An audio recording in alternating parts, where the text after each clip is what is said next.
कुत्ते की दुम सीधी। एक दिन राजा कृष्णदेव राय के दरबार में इस बात पर गर्मागर्म बहस हो रही थी कि मनुष्य का स्वभाव बदला जा सकता है या नहीं। कुछ का कहना था कि मनुष्य का स्वभाव बदला जा सकता है। कुछ का विचार था कि ऐसा नहीं हो सकता, जैसे कुत्ते की दुम कभी सीधी नहीं हो सकती। राजा को एक विनोद सूझा। उन्होंने कहा, बात यहां पहुंची कि अगर कुत्ते की दुम सीधी की जा सकती है तो मनुष्य का स्वभाव भी बदला जा सकता है, नहीं तो नहीं बदला जा सकता।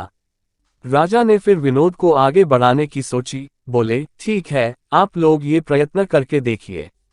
राजा ने 10 चुने हुए व्यक्तियों को कुत्ते का एक एक पिल्ला दिलवाया और 6 मास के लिए हर मास 10 स्वर्ण मुद्राएं देना निश्चित किया। इन सभी लोगों को कुत्तों की दुम सीधी करने का प्रयत्न करना था। इन व्यक्तियों में एक तेनालीराम भी था। शेष 9 लोगों ने इन 6 महीनों में पिल्लों की दुम सीधी करने की बड़ी कोशिश की। एक ने पिल्ले की पूंछ के छोर को भारी वजन से दबा दिया ताकि इससे दुम सीधी हो जाए। दूसरे ने पिल्ले की दुम को पीतल की एक सीधी नली में डाले रखा। तीसरे ने अपने पिल्ले की पूंछ सीधी करने के लिए हर रोज पूंछ की मालिश करवाई। छठे सज्जन कहीं से किसी तांत्रिक को पकड़ लाए, जो कई तरह से उटपटांग वाक्य बोलकर और मंत्र पढ़कर इस काम को करने के प्रयत्न में जुटा रहा। 7वें सज्जन ने अपने पिल्ले की शल्य चिकित्सा यानी ऑपरेशन करवाया।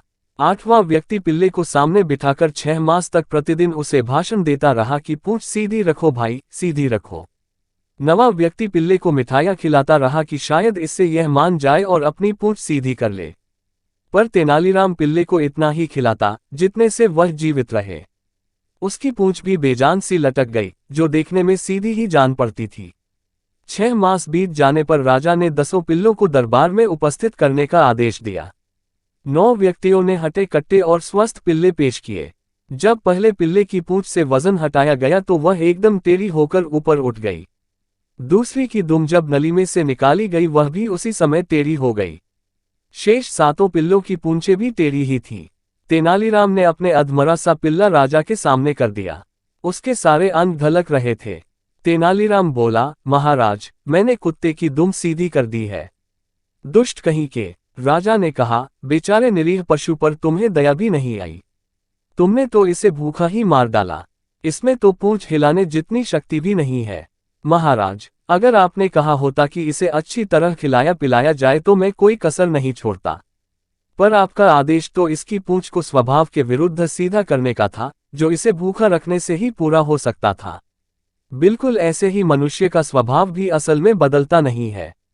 हाँ, आप उसे काल कोठरी में बंद करके उसे भूखा रखकर उसका स्वभाव मुर्दा बना सकते हैं। राजा को तेलानी राम की बात समझ में आ गई।